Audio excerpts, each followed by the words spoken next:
Welcome to another episode of The Century of Service, Stories of Alberta's Military Heritage.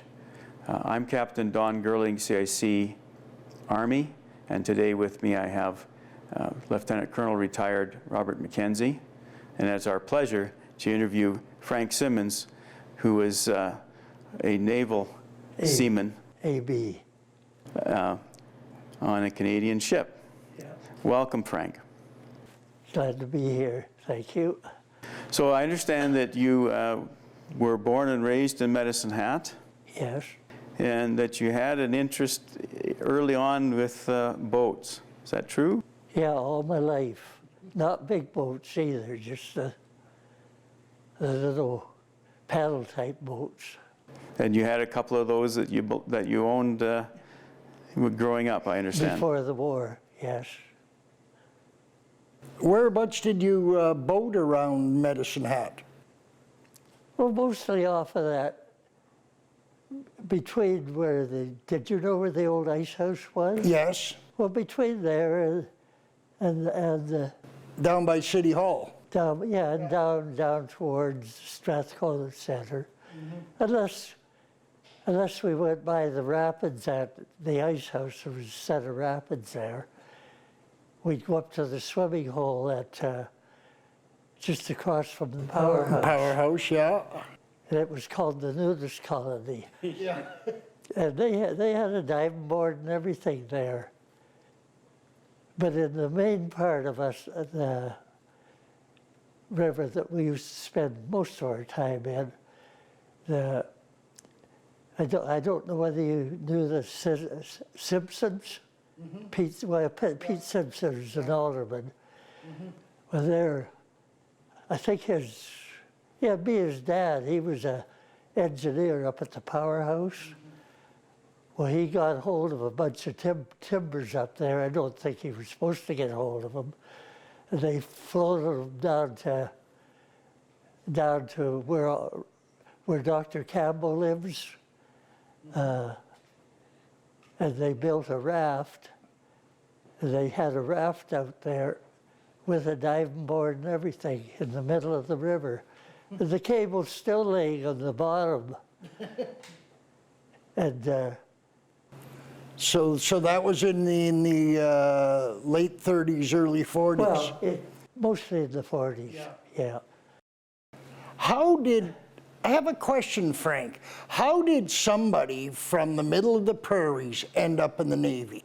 There was thousands of people from the prairies in the Navy. I'd say the bigger part of the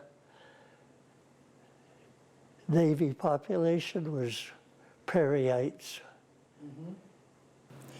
Well, they say that the majority, a lot of men in the Army are from the Maritimes because they're too smart to join the Navy. Well, that's true. Yeah. Yeah. So then I understand you had two brothers, the older brothers, Yeah. and they joined the service before you did. He started out in the SAR. The other one was a station agent for CPR, or a telegrapher to begin with. And he went in the Air Force as a telegrapher, I guess. He never was air crew. Did they both survive the war? Oh, yeah. Yeah. Yeah. Well, Gordon got shot up at Ortona, and he had 5 bullets in him. One through his shoulder, one through his rear end, one through his leg, and wherever. What unit was he in? Well, he started up with the SAR, and then when he left here, he was a training officer at Grand Prairie, Calgary, Red Deer. And then when he took a bunch over to overseas, and then he got put into the Loyal Edmonton Regiment. And then from there, they first landed at North Africa, but I think they were already, the troops were already in Italy. And then Well, I knew the SAR wasn't over there. I thought he must have been Loyal Edmonton Regiment, yeah. So then I understand in 1943 is when you joined the Navy. Yeah, my birthday was August the 3rd, 43, and I went up with another friend of mine, Bob Beaton was his name, and we were both going to join the Navy, but we went up to Tecumseh that one day just to see them, and then the next day they wanted us to come and get signed up. Well, when I woke up in the hotel room, Bob had disappeared. Mm-hmm. He went and joined the Air Force. So he got trained as a sergeant. He ended up as a sergeant, but he got trained as a gunner. Mm-hmm. But it was so close to the end of the war, he never did get overseas. Mm-hmm. So he missed all the excitement. And as I told his sister from Calgary once, it's a good thing he didn't make it because not too many of those air gunners did make it through the war. The casualty rate in the air crew was quite, well, not at that particular time, but No, earlier on was on. Horrendous. Yeah, so he... Yeah. Okay, so you signed up at Tecumseh. What did you do then? Well, the first thing they did after we signed, well, I guess I was already signed up. Mm-hmm. They issued us our clothing, mm-hmm. and then we started out learning how to tie knots. Mm-hmm. And then I think we did a little bit of marching around, so we knew the left from the right, or vice versa. And I was only there a week. And then that weekend, I come home on the evening train on Saturday. And then on Sunday, I left on the 5 o'clock train to go back to Calgary. And I never saw Medicine Hat again until the war was over. Okay, what did your training consist of, and where did you go? To, after go back to Calgary, went down to Cornwallis and Nova Scotia? No. I had it written down on that. Anyway, the base at Winnipeg. Okay. And a big part of the base there was learning a little bit of seamanship, but mostly discipline. Mm-hmm. Marching and marching and more marching, mm-hmm. till we got to be, well, you go through it right here in the Army, mm-hmm.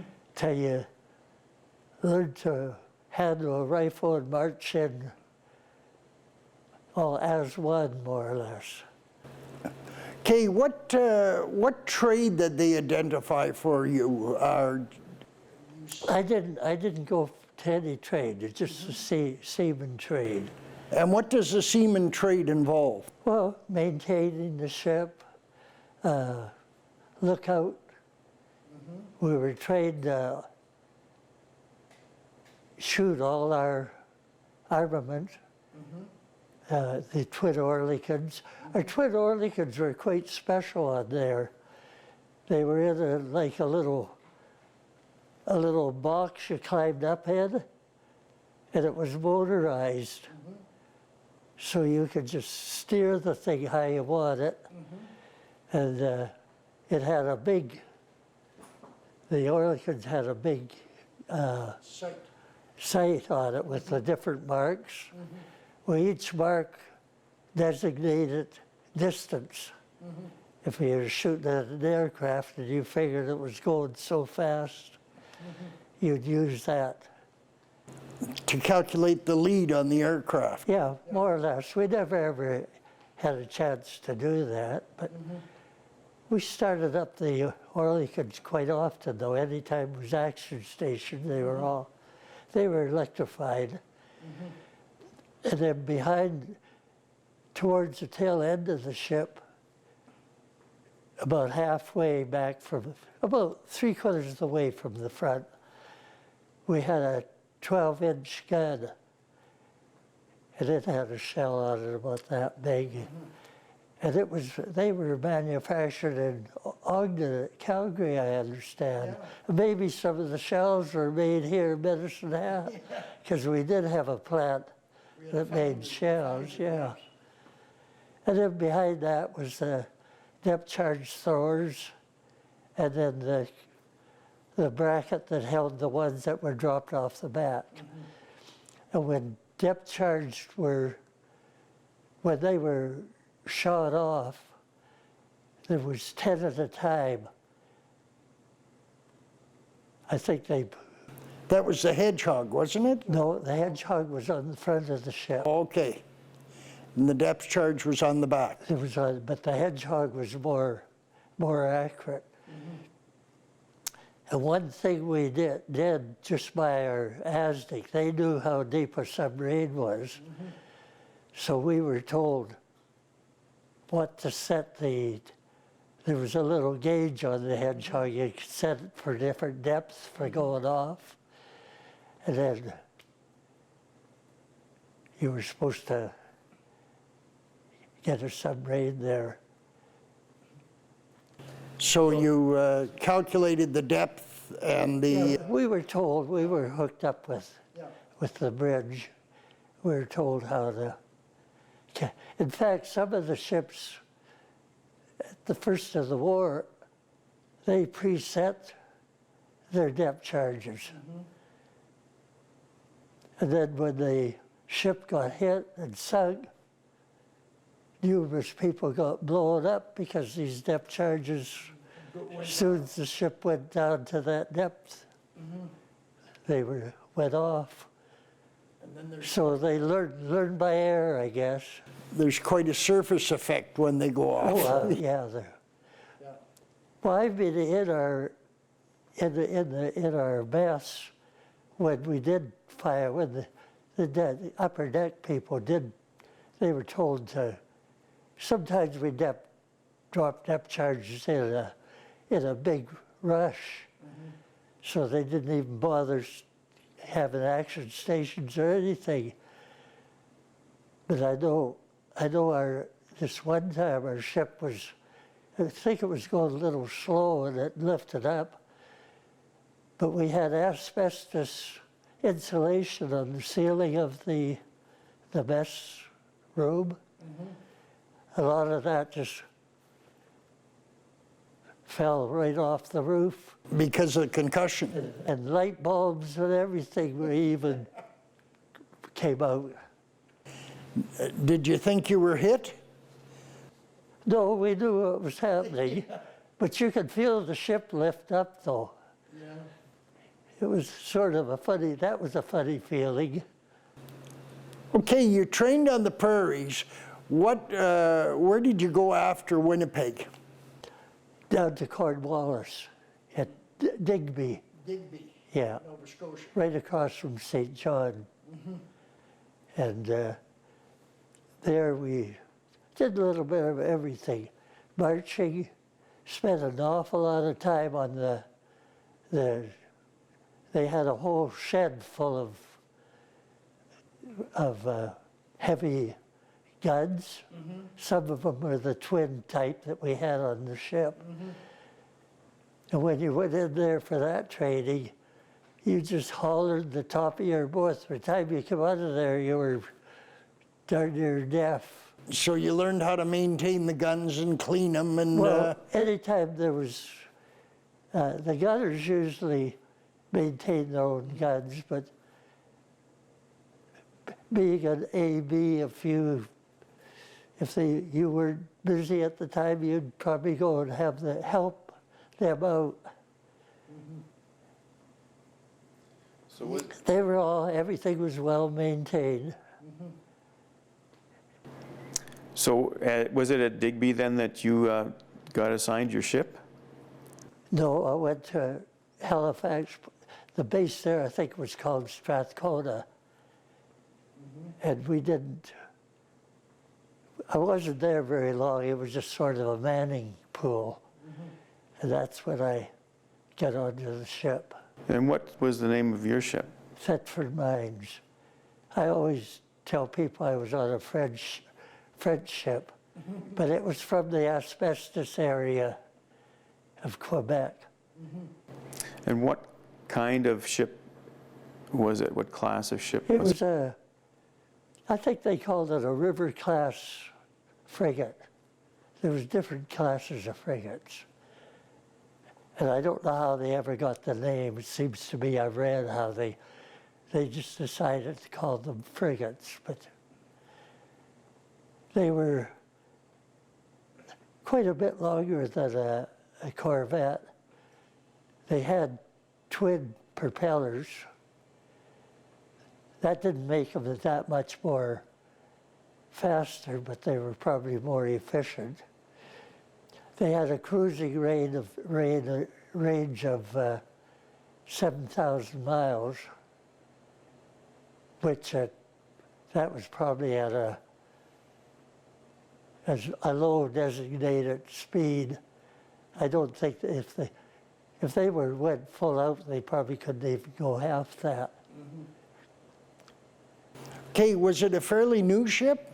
They were all new then. The first ones came out in 43. And it was called the Waskasoo. And I think a couple of our guys from Medicine Hat were on them. Probably you knew both of them, Hector Smith and Orville Cope. No. He wasn't the first crew on it, but probably after they spent the first year out, they came back and they changed a lot of the crew, not all of it, but a lot of it. Hey, And like Hector, he was a bagpiper, so I remember I was waiting to leave Halifax after the war, but this ship came in. Who's up in the quarterdeck playing the bagpipes, bringing the ship into harbor was Hector Smith. He ended up as a lawyer down in Portsmouth in Oregon, I think. I think it was Oregon. Yeah.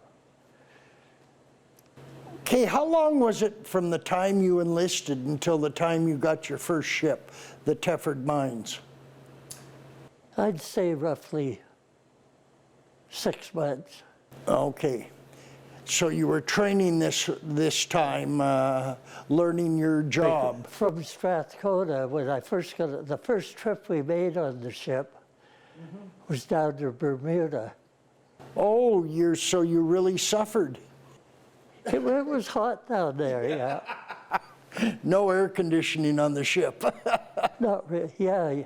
And you know, in that type of weather, the sweat just poured off you, especially if you were doing sort of a labor job. Which able seamen did. Yeah. Welding a paintbrush and a scraper. Eddie, the upper class seaman, that's what you were more or less. When you weren't,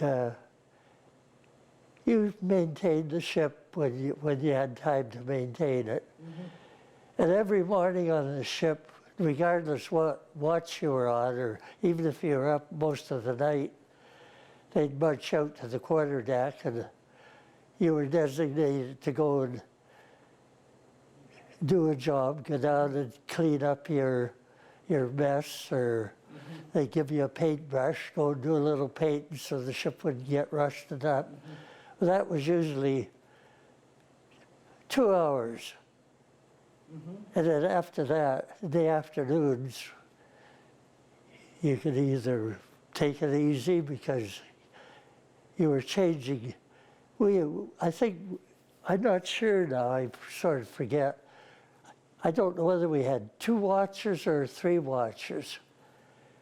But I think if it was whatever it was, there was a break of 2-hour shifts, two 2-hour shifts in the 24-hour period.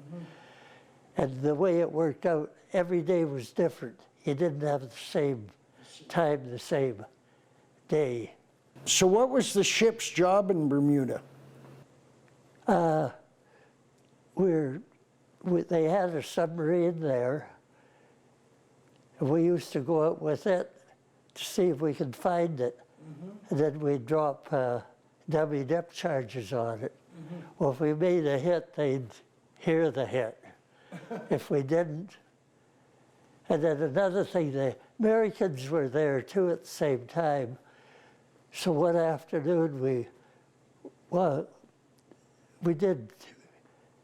one afternoon we went down to a British base and learned, of course we'd already done it before, and I knew you guys did it in the armies here, learned how to break down a bread gun and put it together. Well, we never even had a bread gun on the ship, I don't think.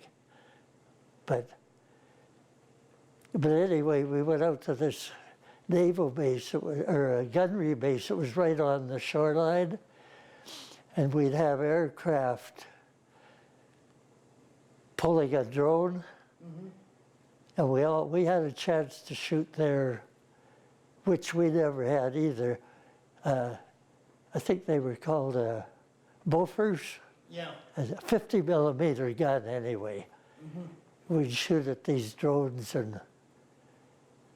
but the gunnery people, they did most of the shooting, and they did very well. They knocked down quite a few drones. So this frigate, how many sailors would be on that ship? I'd say about 140 people, all told. So it's a pretty good sized ship then. Oh, yeah. And I remember one time I went and checked out we had a fairly large partially closed-in motorboat. And then we had a whaler on the other side of the ship. And then a bunch of Carly floats stuck on brackets on the side. Not really on the side of the ship, but they were handy to be dropped into the water. I figured out how many people if you had to use them, how many they would save. I figured out it wouldn't even take half our crew. Of course, probably not too many people did that. Something like the Titanic. Yeah, same thing, I guess. So your boat then was primarily designed to hunt submarines, I understand. Yeah. We had the depth charges, the oh God. Hedgehogs. Yeah, thank you. And then all this radio apparatus for locating roughly where a submarine fleet might be. Like the submarine that we did get, and I often thought about that, even right from the beginning. I've thought of that crew. Now here's some well-educated Germans. They could have had a good life just like we did, but what a way to leave the world. Okay, you mentioned the Tefford mines. You left Bermuda and Went back to Halifax, and then from Halifax we went, I think we patrolled off of Halifax for a day or so, I'm not sure, but, and then after that we got called over to the Gulf of St. Lawrence. Spent a couple of weeks there, or maybe not that long. A lot of people didn't realize there were German submarines in the Gulf of St. Oh yeah, in fact I remember reading an article where one sub pulled up to an isolated outport, walked up to the grocery store there, or hardware, or whatever it was. Got supplies. Of course, they were a bit worried about. They knew if they didn't get out of there in a hurry that they'd be in trouble, but oh yeah, they landed right on the shoreline there. And there were 20 ships sunk in the St. Lawrence. Yeah, and I never knew that until I read this book, because they didn't tell us 20 ships got sunk there. You mean the captain didn't consult you? They never told. They never told us anything. Half the time we didn't even know where we were.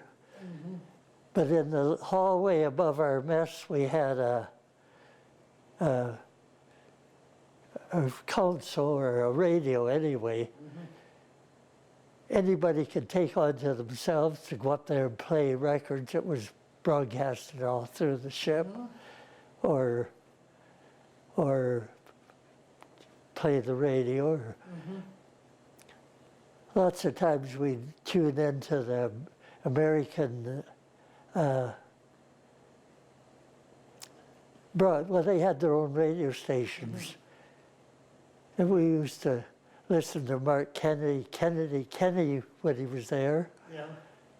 And he ended up crashing in after the invasion was over with then. But he ended up flying over to France, and they crashed on the way. They never did find out what happened to him. Now you had, you joined the Navy to sort of see the world. More or less, that was the idea. What part of the world did you see during your naval time? I saw Canada coast to coast. I was stationed at Victoria when I got my discharge. In fact, while I was there, I was in barracks for a while. When the Uganda, one of our frigates, returned from and there was 5 seamen from Medicine Hat on the Uganda, but when it returned to Victoria, they moved us out of the barracks onto the Uganda. I was on there for about a month, I guess. It was a cruiser. They're a pretty nice-looking ship. Isn't there a picture of the Uganda in the Legion? I think there is. There could be. Yeah. Could be. Yeah.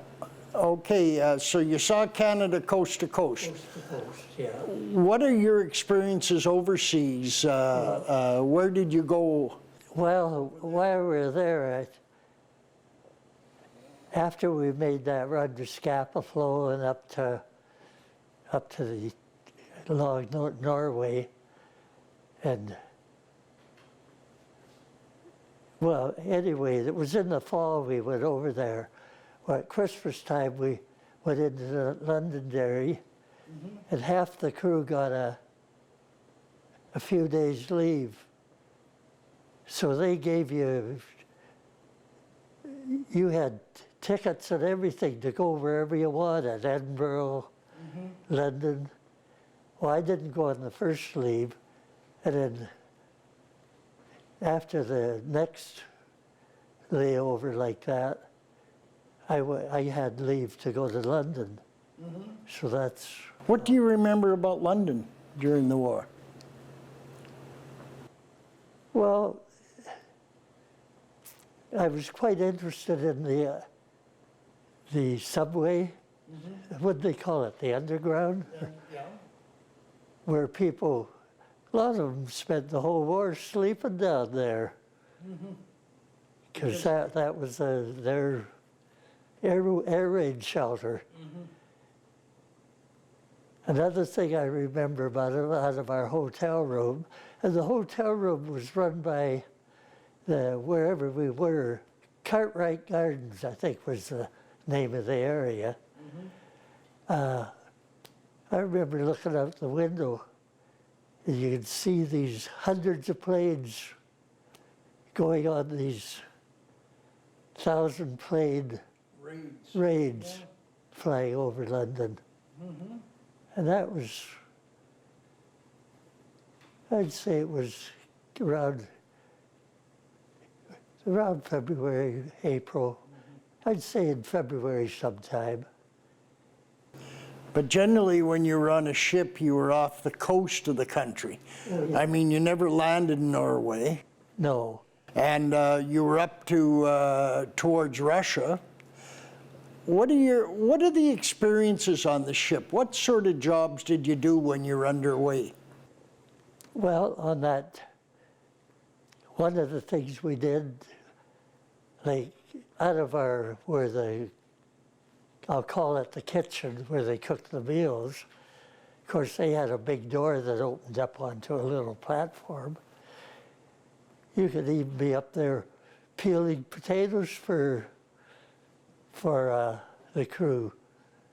That'd be one of the jobs that you'd get designated to. Kitchen duty. But shortly after that, out of our canteen fund, they went and bought an automatic potato peeler. So that was done away with. So can you describe a little bit about the life on the ship, like what the food was like, how you slept, what you slept in? Well, we slept in a hammock, and I remember one time in the fall before we went overseas, we got stuck at the tail end of one of these hurricanes that comes up the coast. By the time it got there where we were, it wasn't a hurricane anymore, but I can still remember the ship going, tilting over and over and over. You just wondered, when's it going to stop? In fact, one of the fellows, very, very nice gentleman, he's one of my best friends, he was holding his ornaments, you know, that he carried. He figured we'd had it. But, and then sometimes at sea we fueled up at sea 2 or 3 times.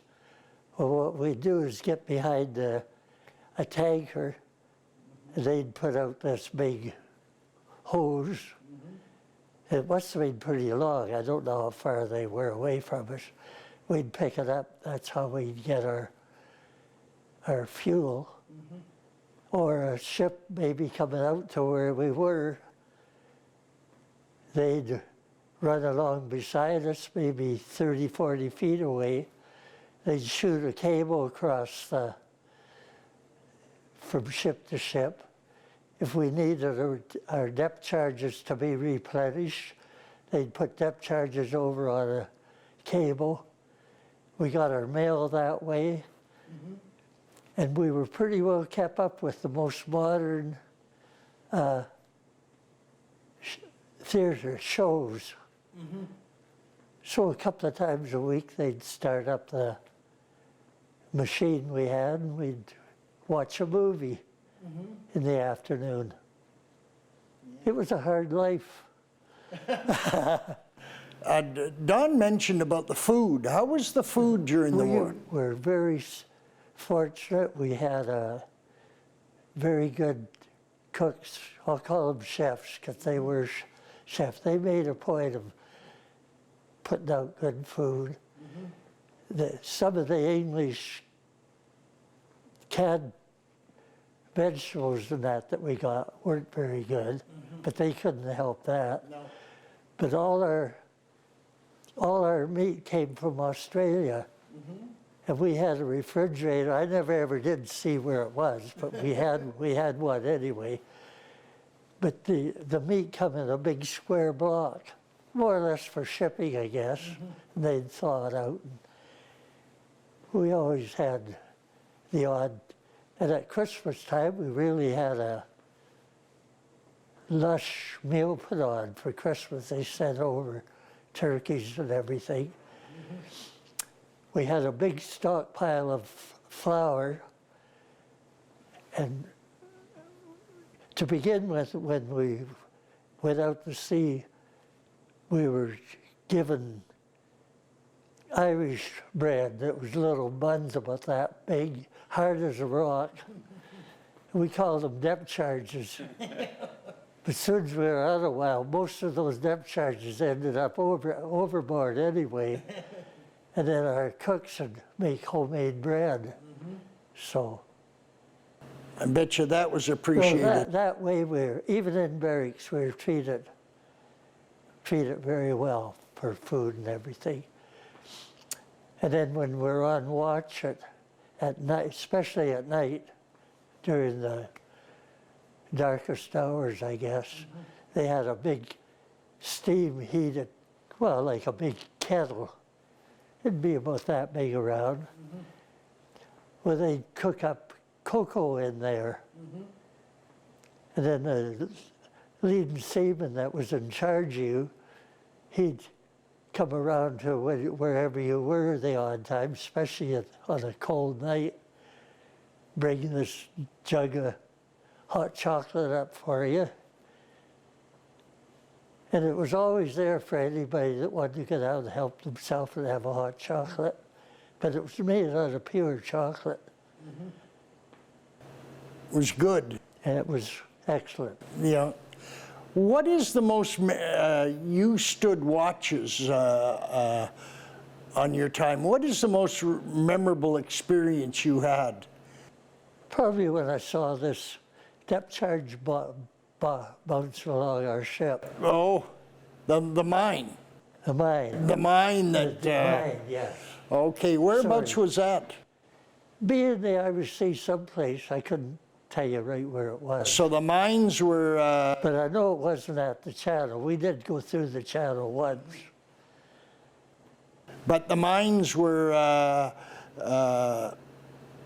great big metal. Oh yeah, they'd be 4 or 5 foot round.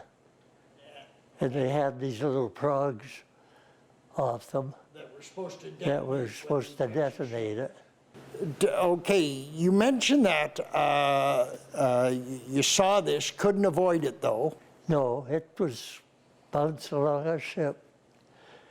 I never even knew enough to run away from it. I kept my eye on it steady. So it was bouncing and lucky it didn't explode. Yeah, we wouldn't be here if it would have. Yeah. And so you pulled away and the mine was a couple 100 meters away. And what did you do to take care of it? Shot at it, and I had a chance to use the 303. That was the only time I ever shot it, except for training it at So the only time you ever shot was anger was at a metal mine. mine, yeah. And that didn't do much. But the aircraft guns finally sank it. But it didn't explode, so thank goodness. It just disappeared. So I understand then that your ship was designated to go with convoys. Can you talk about some of that? Hunter training group is what they called them. And they give us a certain area to patrol. And most of the time when we were on patrol, we'd be about I'm just guessing, say a mile apart, in line. We're all going the same direction with our ASDIC equipment, looking for something. There were times when we dropped depth charges, probably on wreckage or schools of fish, I figure. I never ever did see any fish that we destroyed, but I imagine there were some schools of fish that caused the ASDIC to get a little excited. Did you ever find a submarine? Pardon? Well, that one we got. Let's tell the audience the story about how that came about. I forget the name of the point where it was, but it was a nice, calm sort of an evening. And they had these boys all over the channel. I can't remember ever seeing one otherwise, but we were coming up to this buoy, maybe a mile away or less, and this ASDIC operator on the La Halois, he spotted these two marks on his radar, and he reported it to the officer on duty. Of course, he was told, don't worry about it, it's just a boy. So that wasn't good enough for this kid. He ran up to the captain's cabin. Maybe he was having a supper or a little snooze or something. Said, look, I'm sure there's a snorkeled sub up ahead of us. So anyway, that's the way it ended up. And that particular ship didn't make a run on the sub because they reported they were short of depth charges or hedgehog or whatever it was. So our command ship made the first run and we made the second one. And we probably kept doing that. There wouldn't be much but razor blades after we were through with that machine. But we just kept making rotating runs over this. But the sea was full of stuff that come up off the sub. For I think from what I've read about it, took up 8 square miles of oil and apparatus, wood and whatever wood they had on their submarine. Was that the only time you came in contact with the enemy then?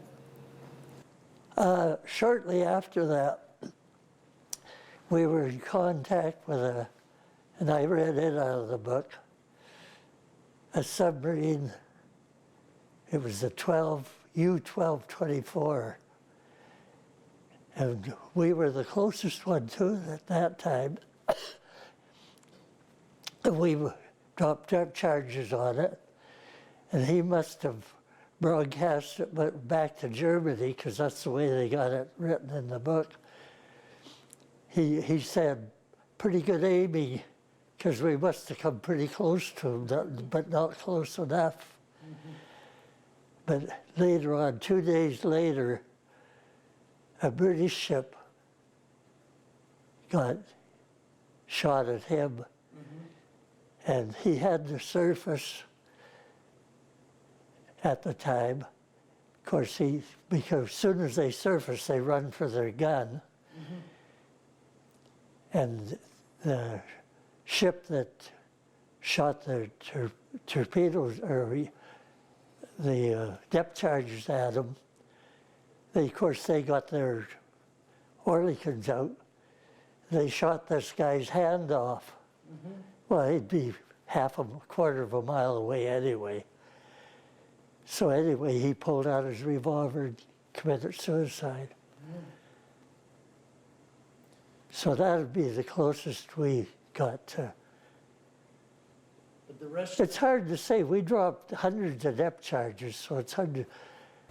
But those were that one was the only confirmed. They never even confirmed the one ship we got until after the war. They got all these records in Germany, and that's where they Found out. That's where they found out for sure what ships got what. They could tell by the date and everything else. I take it there wasn't any survivors from that submarine that you torpedoed, that you... Oh no, he never had a chance to have any survivors. So it did surface a bit. It came up tail end first, and then it went down. So what was the average age of the sailors on your ship? On our whole ship, the average age was 22. The captain was 26. He was from Winnipeg. What type of man was he? Very, very realistic person. I remember once, I don't know where we were, but anyway, we had our the boat you paddled. Anyway, it was in the water. Of course, we were. It was probably down Bermuda. We were paddling around. Well, one of the guys in our boat, he was a chief warrant officer, carpenter. Of course, he took over the tiller to steer the boat. Our captain come up on deck, saw what was going on. He said, "You get away from that. You turn that boat, that tiller over to a seaman. That's his job to do that." So I was quite surprised for that to happen. Was he quite well respected by the crew? Oh, yeah. Because he took care of you and... Oh, yeah, he was a good guy. This time we came on leave, like we had to catch the train from Belfast to Derry. Well, of course, he was up in the engine.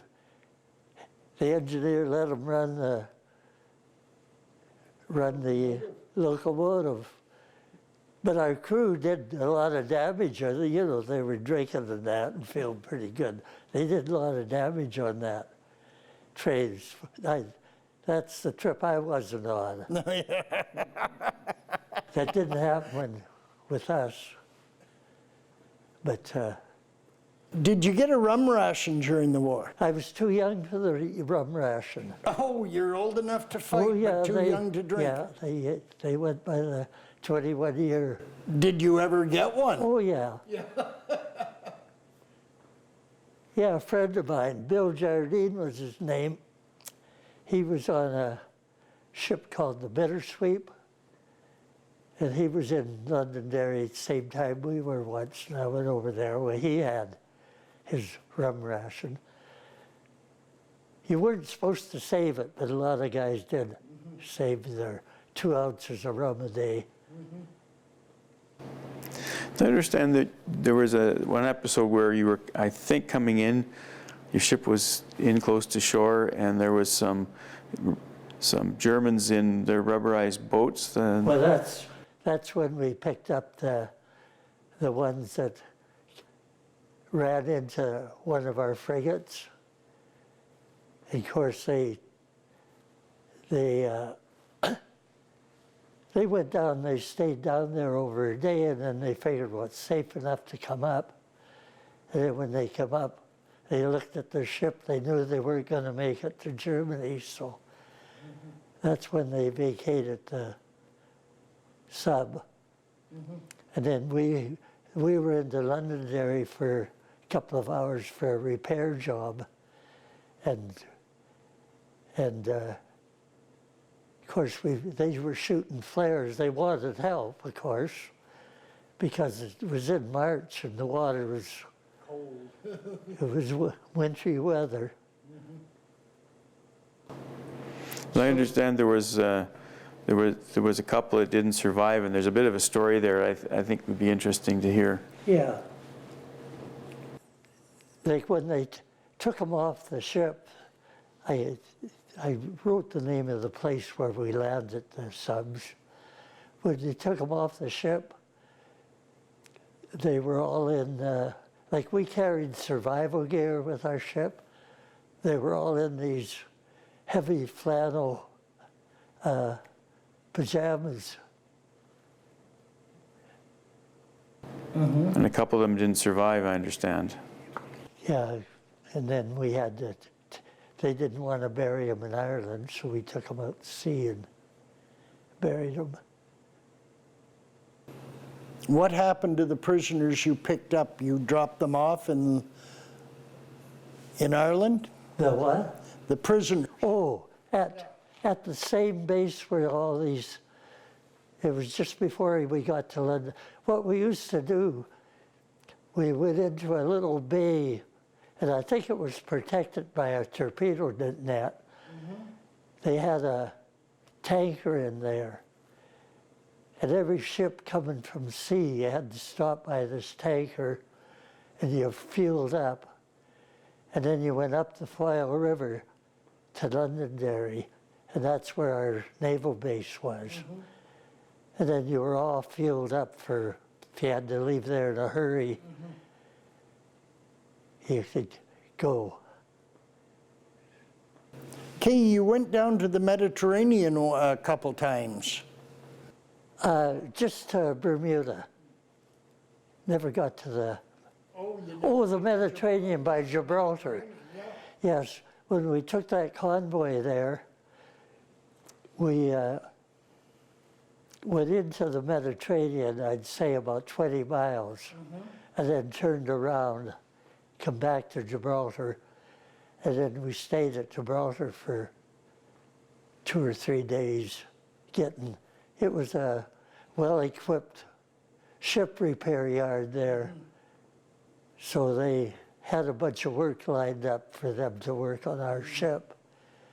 So that was an interesting place.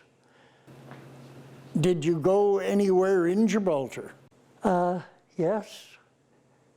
In the afternoons, we were turned loose.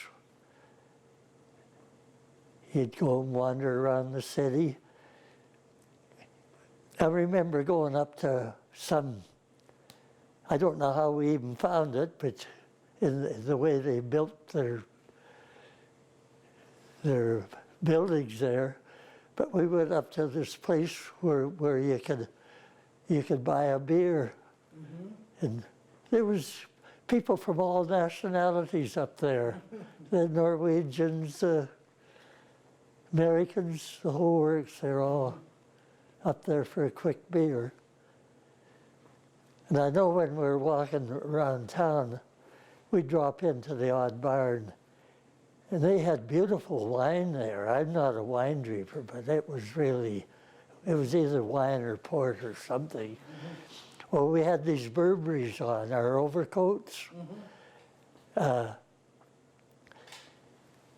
remember every time we had a drink of wine, we'd slip we had a pocket in like this. And I had my pockets full of wine glasses.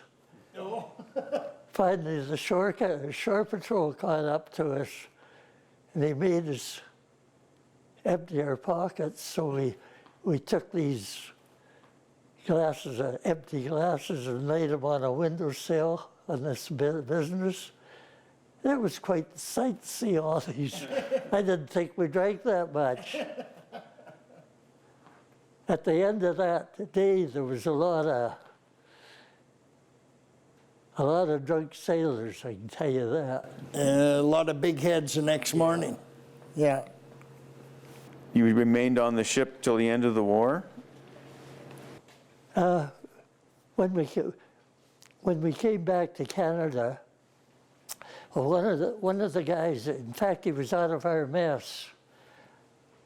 Our mess was made up of mostly the Asnik people, but there was 2 or 3 of our seamen in with it too.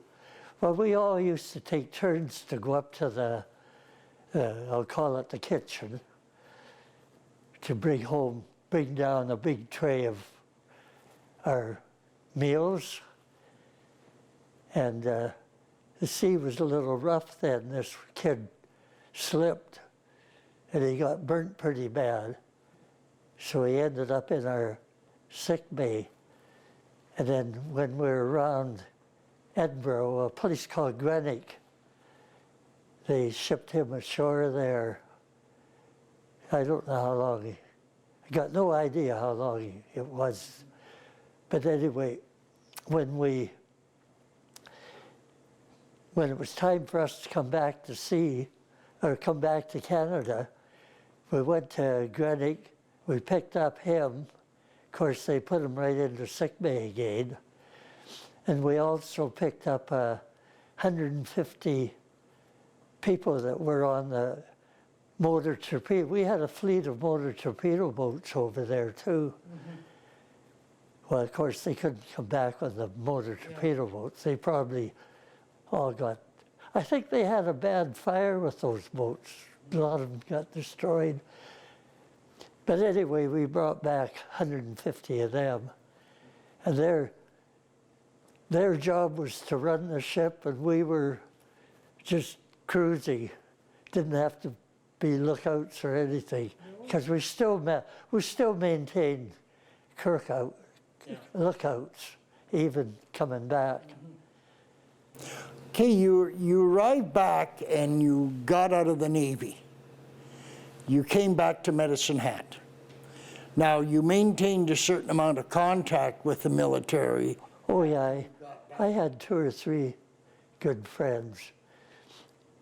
One of them was about this guy that I told you in that storm with his little cross or medal, but he came from a very wealthy family in northern Ontario, and he owned a couple of dealerships there and a store at Thunder Bay.